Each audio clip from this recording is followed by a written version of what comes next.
Prezados compatriotas, chega de Trump e de Biden. Os problemas e as questões dos Estados Unidos não são nossos problemas e questões. Em vez de buscar modelos em um ou em outro, que nunca fizeram e nem pretendiam e nem pretenderão fazer nada de bom pela gente, temos que buscar nossas respostas nos nossos estadistas, naqueles que entenderam e deram respostas às questões permanentes do Brasil para que formássemos uma nação soberana, livre e justa. Portanto, uma nação bem diferente da que Bolsonaro pretende, já que ele quer ser uma cópia servil, basbaque e capacha do Trump, e também bem diferente de grande parte da oposição ao Bolsonaro, que quer ser a mesma cópia servil, basbaque e capacha, só que do Biden. Não temos que ser nem uma coisa nem outra. Temos que ser o Brasil independente, o Brasil soberano, um Brasil altivo. E um dos nossos maiores estadistas, que ombreia com Getúlio Vargas no título de libertador do Brasil, que é José Bonifácio, esse sim precisa ser tomado como modelo e como referência permanente para o Brasil e para todos os brasileiros. Ele sim é um exemplo. E eu vou mostrar hoje por quê. Quando se fala de José Bonifácio, é comum se referir aos generosos projetos nacionais dele, como a abolição da escravidão, a reforma agrária, a criação de escolas em todas as cidades, a industrialização com justiça social, incorporando todos os elementos da sociedade brasileira ao processo de criação de riqueza sob a liderança de um Estado nacional unificado que ele pretendia fazer e, de fato, fez.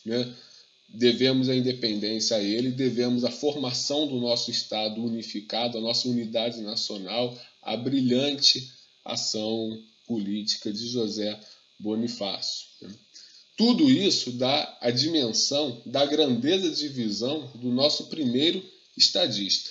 E todos sabemos que, sem visão política, sem saber o que se quer fazer e para onde ir, ninguém chega a lugar nenhum. Contudo, fala-se de José Bonifácio muitas vezes como se ele tivesse sido apenas um ideólogo, um sonhador, um escritor de projetos tidos como irrealizáveis, tidos como irrealizáveis principalmente pelos covardes, pelos pessimistas, por aqueles que não acreditam na grandeza do Brasil e no grandioso destino que nos aguarda.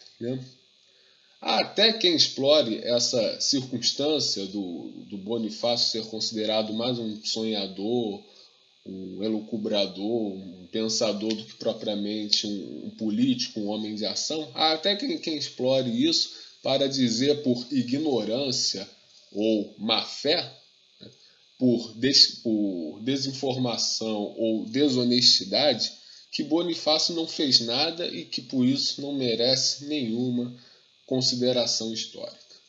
Nada mais errado, nada mais equivocado.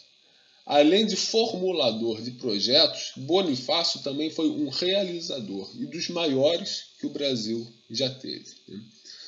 Como ministro do Reino e dos Negócios Estrangeiros de janeiro de 1822 a julho de 1823, ele foi, na prática, o primeiro ministro brasileiro e condutor de toda a política interna e externa no Brasil ao longo desse período crítico e fundamental para a história do Brasil, tendo efetivado várias realizações que, graças ao meticuloso trabalho de destruição da memória nacional, não são devidamente conhecidas e reconhecidas.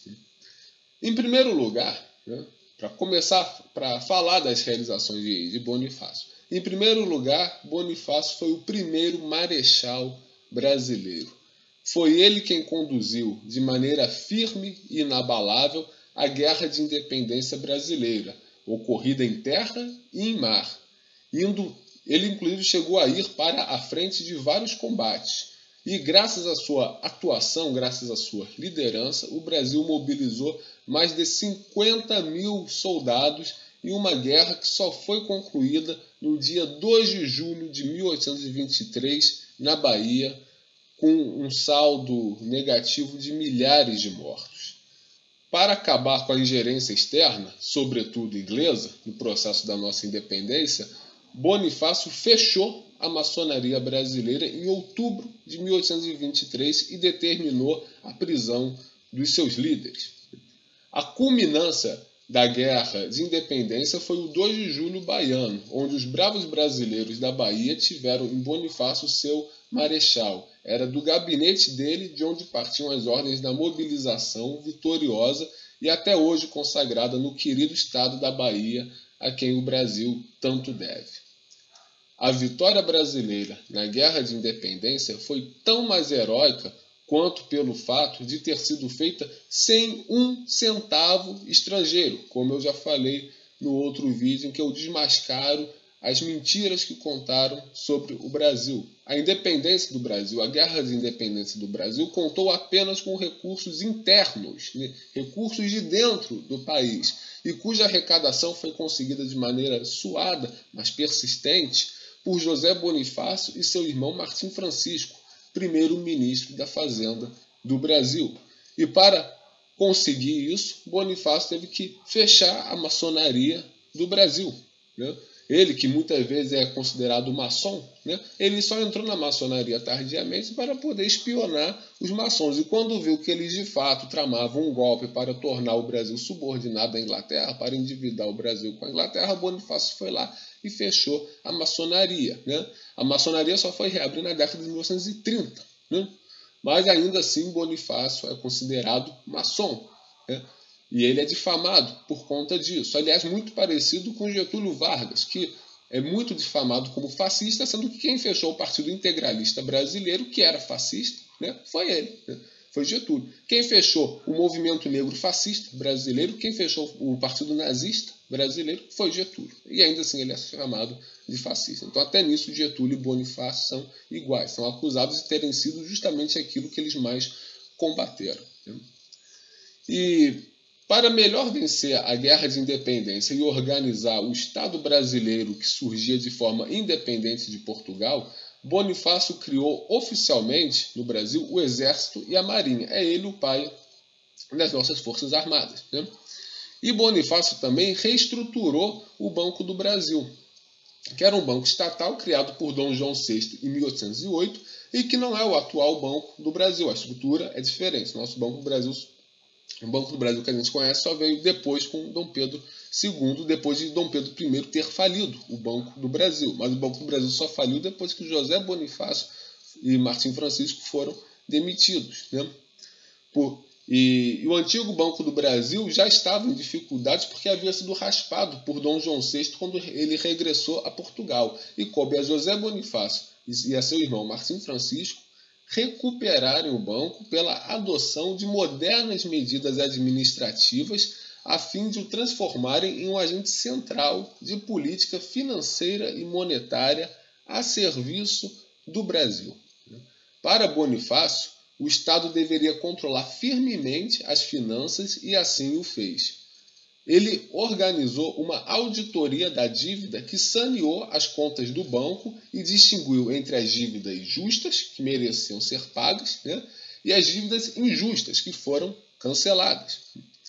Além do levantamento de um empréstimo interno para a organização das tropas terrestres e marítimas na Guerra de Independência, José Bonifácio determinou, em 26 de dezembro de 1822, que o Banco do Brasil fosse equipado com uma loteria destinada a financiar o Teatro São João, no Rio de Janeiro, que era o maior do Brasil de então, né?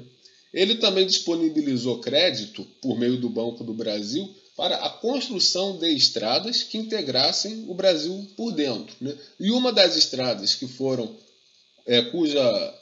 cuja obra foi determinada por José Bonifácio a partir da mobilização do crédito do Banco do Brasil foi a estrada que ligava o Porto de Iguaçu, que hoje é a Nova Iguaçu, município do estado do Rio de Janeiro, ao presídio de Rio Preto, provavelmente no Vale do Rio Preto, entre Rio de Janeiro e Minas Gerais. Então, Bonifácio ele reestruturou o Banco do Brasil, ele resgatou o Banco do Brasil por meio de uma auditoria da dívida, né, para tornar o banco solvente, sustentável e fazê-lo um instrumento de política financeira e monetária do Brasil para desenvolver o Brasil. Bonifácio pensou no Banco do Brasil como instrumento de soberania monetária e financeira, né, subordinado ao Estado para atender ao bem comum do Brasil. Muito diferente, o contrário desse projeto perverso que está sendo implementado de autonomia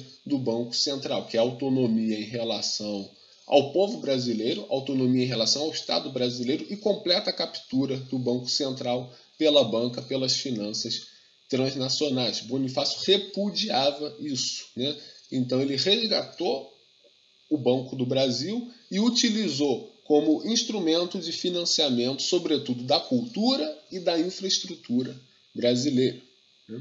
Então, estradas que ligavam o interior do Brasil, né? Você perceba que não era uma estrada que ligava, não era uma estrada para exportação de matéria-prima, não era uma estrada colonial, era uma estrada que ligava dois pontos internos do Brasil, né, para melhorar as comunicações internas e fazer o Brasil se voltar para dentro, para crescer para dentro. E o financiamento à cultura do Teatro São João, já que Bonifácio entendia que sem cultura nacional, sem uma cultura própria do país que reflita os valores, a alma, as aspirações, né, a visão de mundo do povo, sem cultura nacional não há nação, e o Banco do Brasil estaria a serviço da cultura e da infraestrutura para formar uma nação coesa, uma nação unida, uma nação forte. José, mas não para por aí. Se fosse só isso, entre aspas, já era o suficiente para Bonifácio estar entre os maiores estadistas do Brasil, ou dividir o primeiro lugar com Getúlio Vargas. Já bastaria. Mas ele não parou por aí. Ainda tem muito mais coisas, né, que provavelmente vocês não sabem porque isso não é contado para a gente, né? Essa parte histórica, o Brasil que deu certo não é contado para a gente, né?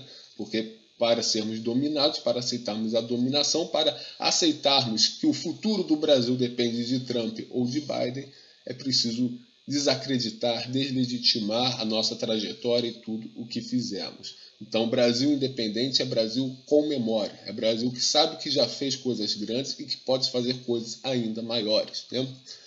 Então, o que mais que José Bonifácio fez de bom, né? Ele também foi pioneiro em políticas industriais no Brasil. Ele determinou por decreto a proteção oficial e a preferência de compras governamentais às primeiras fábricas de tabaco, moinhos de vapor e moinhos de fiação e tecidos de algodão.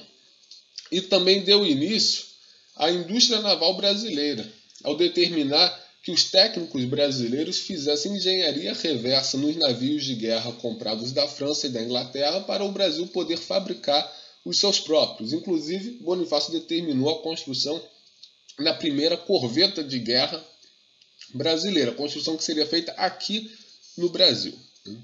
Então, a indústria naval brasileira foi iniciada por Bonifácio, né? Bonifácio também fomentou a siderurgia ao determinar o apoio do governo à ampliação da fábrica de ferro Ipanema, né? Esses estabelecimentos que Bonifácio mandou criar, né, ou mandou proteger, mandou aumentar, né, esses estabelecimentos representavam o que havia de mais moderno tecnologicamente na época. E vários governos europeus adotavam medidas semelhantes de proteção às suas indústrias nesses ramos, né? Segundo Bonifácio escreveu em decreto de 15 de julho de 1823, um dia antes dele ser demitido, a indústria nascente do Brasil, isso nos termos dele, a indústria nascente do Brasil só poderia prosperar com o poderoso auxílio do governo aos empresários, né? Ou seja, já em 1823, já em 1822, 1823, Bonifácio defendia o que chamamos hoje de Estado desenvolvimentista. As primeiras medidas no sentido da construção de uma indústria nacional para manufaturar as nossas matérias-primas e gerar riquezas, empregos e qualidade de vida aqui dentro do Brasil, esses primeiros passos da nossa industrialização foram dados por José Bonifácio e, lamentavelmente, interrompidos após a demissão dele, né? Aliás, ele foi demitido justamente para isso, para o Brasil não continuar prosseguindo o seu processo de independência, para que o Brasil não se tornasse independente também nos campos industrial, financeiro, social, né? E se tornasse uma colônia da Inglaterra. Bonifácio foi demitido para impedir o aprofundamento na independência brasileira nos demais aspectos, né? Além do mero formalismo, né? Que por si só já é muita coisa, é a base de tudo, e que devemos a Bonifácio, daí que ele é chamado de patriarca da independência, né? Só que, além disso, né, Bonifácio não era nenhum ingênuo, né? E sabia que nenhuma industrialização poderia dar certo e poderia continuar, poderia ser sustentável sem que o país tivesse soberania sobre os seus recursos naturais, matérias-primas e da indústria, né? Sem que o Brasil tivesse soberania sobre os fundamentos da sua industrialização, que são os frutos da sua terra, né? Que são as riquezas do nosso solo, e o solo brasileiro é particularmente rico, já que temos toda a tabela periódica debaixo do solo. E Bonifácio sabia que toda essa tabela periódica deveria ser dos brasileiros e ser utilizada a favor do Brasil, a favor da indústria. Não haveria industrialização sem essa soberania sobre o solo, sobre a natureza brasileira, né? Então, e Bonifácio também sabia muito claramente que a indústria também não se desenvolveria sem que a agricultura brasileira fosse desenvolvida, já que a agricultura é a base da subsistência do povo e é a compradora, né, de máquinas, de insumos, de instrumentos da indústria nacional. A agricultura é um mercado consumidor da indústria nacional. E o Bonifácio sabia que o verdadeiro desenvolvimento acontece quando indústria e agricultura nacionais se interligam e se complementam, com um apoiando o outro, né? E um só pode apoiar o outro se os dois estiverem coordenados por uma autoridade central, que só pode ser o Estado. Esse Estado nacional unificado, esse Estado forte, esse Estado enérgico, esse Estado brasileiro e a serviço do Brasil, que José Bonifácio começou a construir, começou a edificar a partir e até antes mesmo da nossa independência, né? O Brasil se constitui como Estado assim que se torna independente. Antes mesmo já vinha esse processo, e isso se deveu ao trabalho político institucional genial de José Bonifácio, né? Que, além de recusar todo e qualquer empréstimo estrangeiro, também se recusou, prestem bem atenção nisso, ele se recusou a vender aos britânicos as minas de ouro de Minas Gerais e as minas de carvão na Bahia, que a Inglaterra pressionava para obter, né? Ou seja, ele negou entregar o patrimônio natural do Brasil aos ingleses, porque ele sabia que esse patrimônio natural do Brasil era nosso e devia ser utilizado para a gente, não para os ingleses, né? Ele também restringiu a entrada de estrangeiros no interior do Brasil para impedir o contrabando de recursos naturais, já que, na esteira da abertura do Brasil aos naturalistas e artistas europeus, que começou com a vinda da corte portuguesa para o Brasil em 1808, né, muitos desses supostos naturalistas, exploradores, desbravadores, agiam como contrabandistas e informantes das potências europeias dos nossos recursos e das nossas riquezas, né? E Bonifácio conseguiu identificar isso, né, e agiu para coibir essa prática, né? Bonifácio também encomendou os primeiros estudos para a diversificação da produção agrícola brasileira e a implantação da agroindústria, né, para que o Brasil pudesse fabricar produtos, pudesse fabricar produtos a partir da nossa base agrícola, pudesse agregar valor, pudesse processar os produtos da nossa terra, de modo que o Brasil passasse a fabricar seda, azeites, tintas, velas, vinhos e vinagres. Bonifácio também deu início a uma reforma agrária, concedendo lotes de terras a camponeses pobres e imigrantes recrutados para servir no exército brasileiro na luta contra Portugal, né?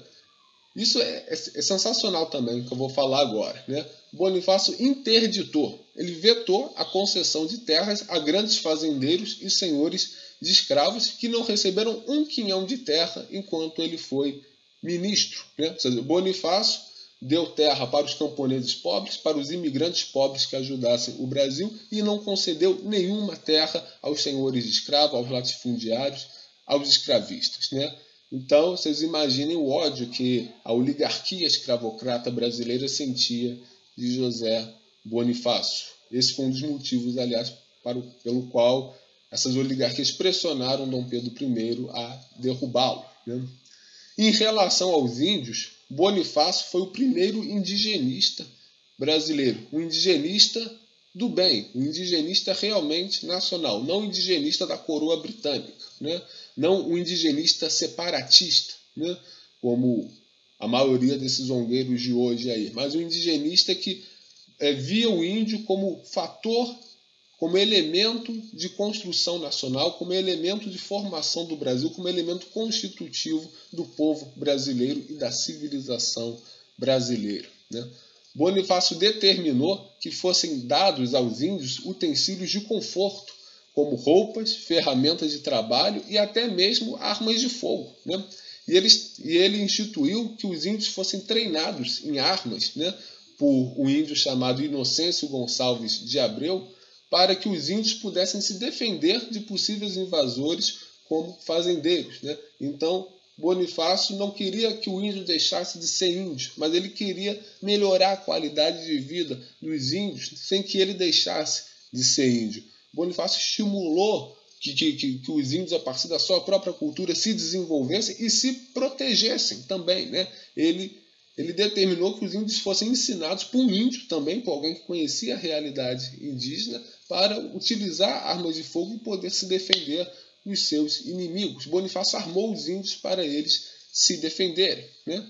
E além disso, deu vários instrumentos de trabalho, deu roupas para ele, ou seja, Bonifácio pensou o índio como cidadão brasileiro, como elemento formador da pátria brasileira, né? Não como um elemento à parte que deve ser mantido num zoológico primitivo, né? num sítio paleontológico, antropológico, né?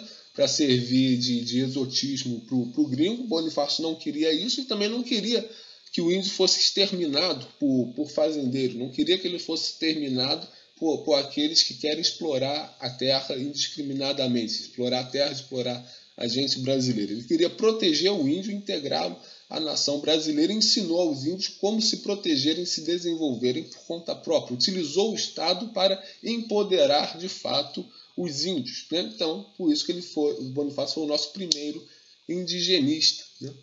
Em relação ao meio ambiente, Bonifácio proibiu o uso de redes de malha fina na pesca, para não haver um excesso de peixes capturados e não prejudicar o ciclo reprodutivo das espécies de peixe. Ou seja, Bonifácio já estava pensando em preservação ambiental, não preservação ambiental para impedir as pessoas de ocuparem, de explorarem a terra, mas preservação ambiental para manter a sustentabilidade das atividades humanas, né, para proteger o meio ambiente e para tornar o equilíbrio do meio ambiente um fator de desenvolvimento da cidadania brasileira, já que sem uma natureza protegida, sem um meio ambiente protegido, são os brasileiros quem mais vão sofrer com isso. Então, ele queria preservar o meio ambiente, não para fazer santuário, mas para fazer uma exploração racional, metódica, né? uma exploração responsável dos nossos recursos para o Brasil ser sustentável no longo prazo. Bonifácio pensou nisso também, não só pensou, como aplicou na prática, né? Por meio de políticas estatais, né? Em relação à saúde pública, também, Bonifácio ordenou a compra das vacinas contra a varíola para vacinar os brasileiros e melhorar sua qualidade de vida, né? Ou seja, já naquela época, Bonifácio sabia a importância da vacinação para coibir as doenças e melhorar a vida de todos. Ele utilizou o Estado, né, para iniciar essa campanha de vacinação. Comprou as vacinas da Inglaterra, que era o único lugar onde se produzia, para começar a vacinação dos brasileiros, para os brasileiros terem mais saúde, terem uma melhor qualidade de vida, né? Ou seja, Bonifácio já pensava em políticas de saúde, não só pensava como implementou, iniciou de fato, né?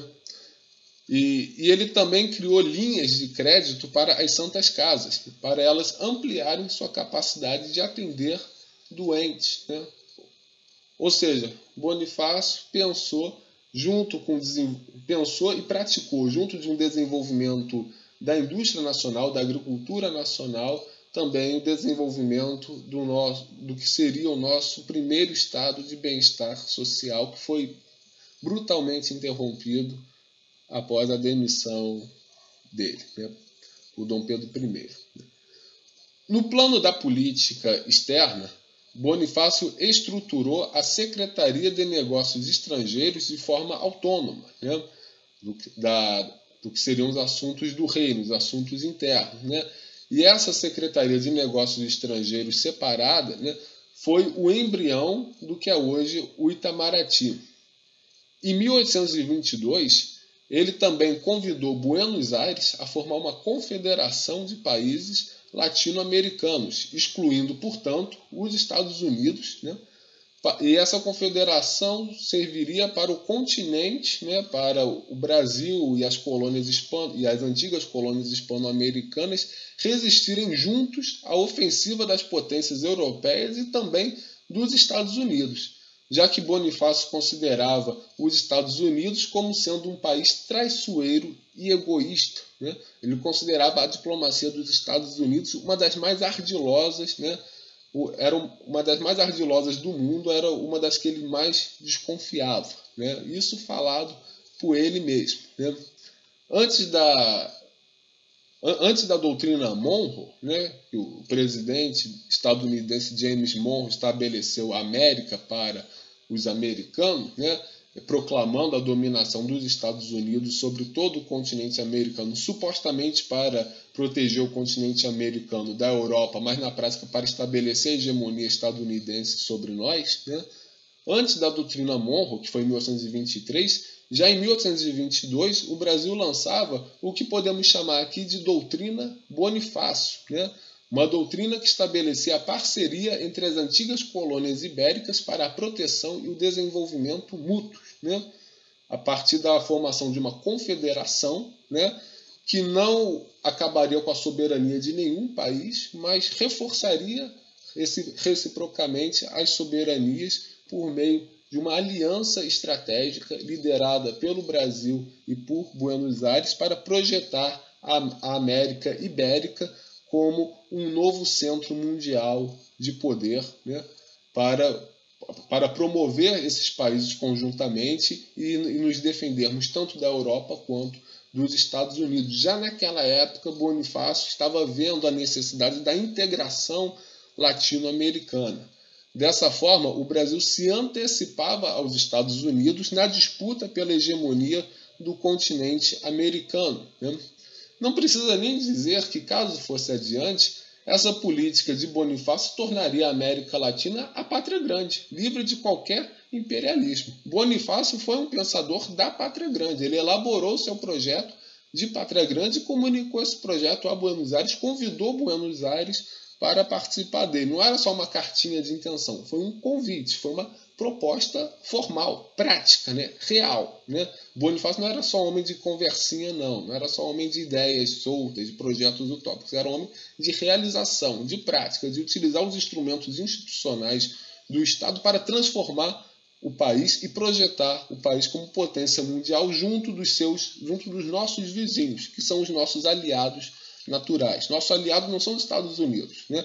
Nosso aliado não é o Trump, não é o Biden. Nossos aliados são a Argentina, são Venezuela, né? São os países da América do Sul e da América Latina como um todo. É esse o nosso entorno estratégico, é esse o nosso campo, né? Nós não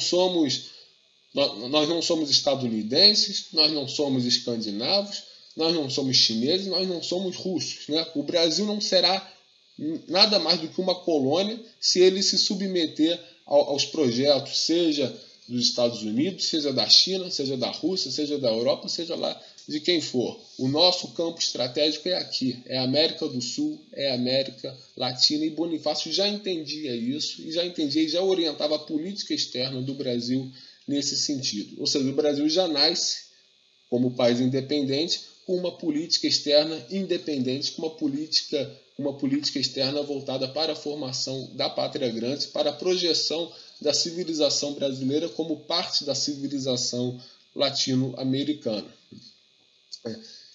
Contudo, lamentavelmente, tal proposta de Bonifácio não foi aceita nem pelas oligarquias brasileiras e nem pelas oligarquias de Buenos Aires, que estavam completamente subordinadas à Inglaterra, para quem não interessava essa pátria grande latino-americana sob a liderança do Brasil e de Buenos Aires.